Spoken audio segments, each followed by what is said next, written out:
Serve will take the outside stall and will complete this field of 12 in America's richest horse race. To Honor and Serve goes in. They're all in line.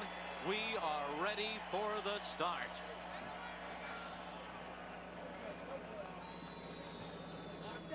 Standing well. They're off in the Breeders' Cup Classic. Not the best of starts for Game On Dude. In fact, he's just in mid-pack early. Alpha bounds out of there fast. Fort Larned on the outside is out with speed, and Game On Dude's gonna have to settle behind them with Handsome Mike, Mucho Macho Man going up on the outside, then To Honor and Serve and Nonios. Brilliant Speed is in behind them. Then flat out along the rail, Ron the Greek, Bull Play, and Richard's Kid is the trailer as the field makes their way toward that first turn. The opening quarter mile was in 23 and 1/5 seconds. Fort Larned is on the pace here. Mucho Macho Man is alongside in second. To Honor and Serve is third. Behind them comes Handsome Mike. Alpha has the rail. And Game On Dude, who we thought might be in front, is not. He is back there in sixth, and he's 4 lengths off the lead. Then Brilliant Speed. On the outside is Nonios. 2.5 more back to flat out. Ron the Greek, a late runner here, is 12 lengths off the lead, ahead of Pool Play and the laid back Richard's Kid. 46 and 2 for a half mile. A sensible pace. They're not flying, but they're moving right along. Fort Larned continues to lead the way, and now he's by himself.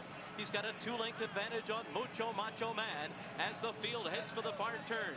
They went 3/4 in 1:10 flat, so the pace continues to be solid. And Game On Dude begins to move now on the outside. He's third, and he's 3 lengths off the lead with Fort Larned and Mucho Macho Man to catch.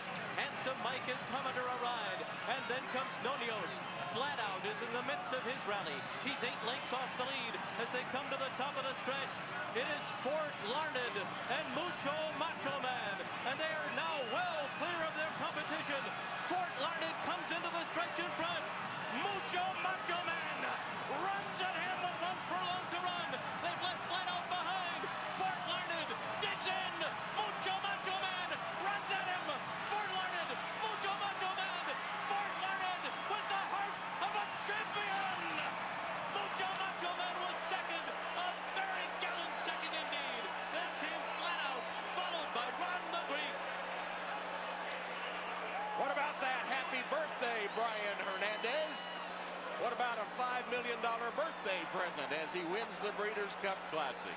What about a great ride? Took him gate to wire, and you heard Game On Dude did not break that sharp lead. Fort Larned was directed out by Brian Hernandez immediately after. He got him out in front and never looked back. You just saw the winning connections in the box, accepting congratulations, including trainer Ian Wilkes, who spent so many of his early years in America under the tutelage of one Carl Navsger, the trainer of 1990 Kentucky Derby winner Unbridled. There is Ian right there. He went on his own about a half dozen or so years ago, and now he has won America's richest race. And we see Donna closing in on Brian Hernandez, Fort Larned, Mucho Macho Man, Flat Out, and Ron the Greek on official top 4 in the Classic. Donna? Brian, happy birthday. Can we imagine that if you could have asked for anything in the world for your birthday, this might be it? Fort Larned just gave us the greatest birthday gift anything could ever happen. This is huge. He ran such a big race. He's one of the best, and he showed it today. It's your first Breeders' Cup win. What's this mean to you? This is huge, just for Mrs. Whitham and Ian to give us a chance on this horse and sticking with us throughout the whole year. And they've always had confidence in us, and just like we've had confidence in the horse, and I just got to thank them to the world and back for giving me this chance. Brian, you were on him for his last 3 races, including a defeat last time out. Did you see this kind of race coming from him? Yeah, Ian did, because after the Jockey Club, he ran a big race in there, and Ian came back, he said, don't worry about it. We're going to get our ultimate goal at the end of the year, and when him and Carl Nasker both tell you that you're going to have a good one, they know when it's time for doing it. Speaking of Ian, it's your first Breeders' Cup win, and also his first, and like you said, he's been so faithful and loyal to you. How's it feel to get this win for him? It's great. They've been so great to us over the years, and they're sticking by us, and it's great to win for people like them, and especially for the Whithams. They've been so good for the game, and they keep just putting out good horses and giving us the chances. Thank them most of all. $270,000 to the winning jockey. Have you thought about how you might spend this? Maybe on a little birthday present? That sounds good. No, we didn't really think about the money. We were just the prestige of winning this race in front of the world is unbelievable. Well done. Nice showing today. Congratulations. Let's go to Kenny Rice. All right, thanks, Donna. Ian, congratulations. A huge victory. Your thoughts as they were turning for home and Mucho Macho Man's coming on? Right like hell, Brian. Yeah, looking for the white man, you know. Let's give Mucho Macho Man, you know, credit. He ran an unbelievable race, you know, and you know, Brian rode a really good race today, you know, coming out of the gates. He got him out of the gates good. That was important. If we missed a break, we're done, you know. You win big in the summer, everybody's screaming you could be the horse, and then you don't win, and maybe you're not going to be the horse. What's this all been like the last couple of months to show that you do have one of the best horses? Well, he's run great all year, you know, except for the Stephen Foster, you know, and we had an excuse that day, you know, but the Whitney was an unbelievable race, and I had to back off of him, you know, and I'm not taking anything away, you know. I got beat at Belmont, but I was coming here to be ready. What made you feel that you could come in here and beat Game On Dude, among others, especially Game On Dude on his home court? I had the right horse.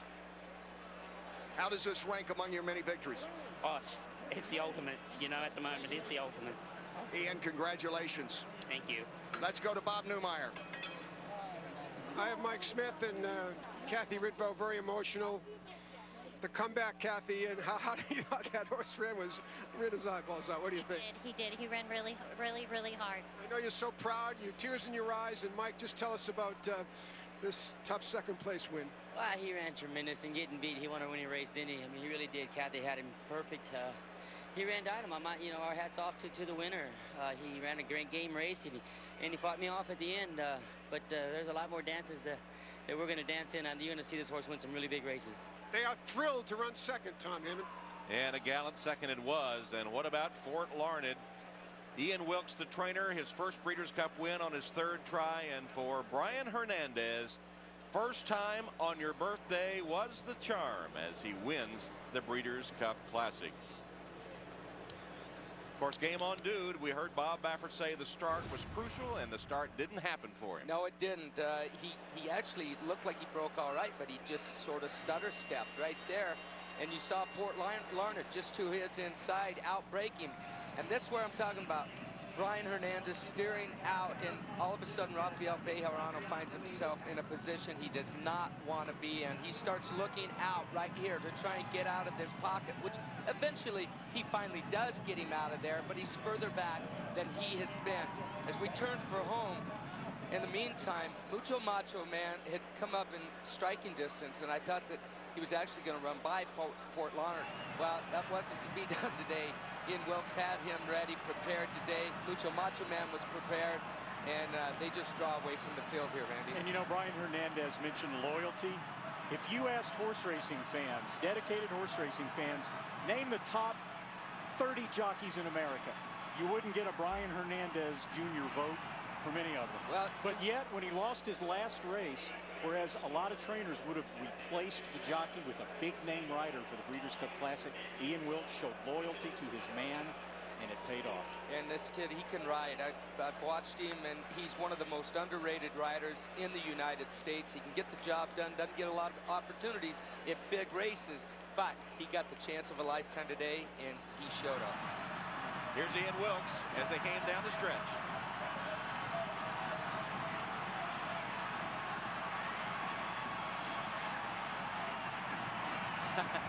He worked almost as hard as Brian Hernandez did.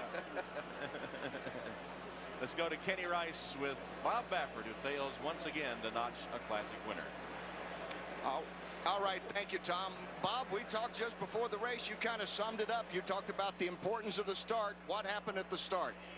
Well, he broke about a half a step slow, but he was right there. But, you know, Bejarano, he decided to, you know, grab him a little bit when he saw the forward go. And so, you know, I told him, I said, this horse, his only weapon is the speed. And if those horses come across, you have no chance at all. And once it was over here at the 8th pole, first time around. So after that, dude, he just, you know, had probably the worst race of his life. It's been a good run so far. Good, thanks for staying around, Bob. Well, I was hoping that the winner's a good horse, and they ran great, but dude just didn't. After that, he just didn't show. All right, thank you very much, Bob Baffert. Let's go back to Tom.